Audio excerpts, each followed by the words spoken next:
Why do we stand for the gospel? Why do we acknowledge the altar? Okay, so we stand for the gospel because the gospel is the story of what Jesus did. It's his words. Often, it's the stories of Jesus. So we stand for the gospel to emphasize that this is important. Everything in church is important, but we stand for the gospel particularly because it's important.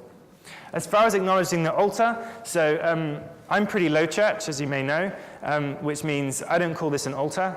At the Reformation, Anglicans got rid of altars. The difference between an altar and a communion table is this. An altar is solid. A communion table you can go underneath. So this technically is a communion table. It is a table upon which we will, and around which we share the Lord's Supper.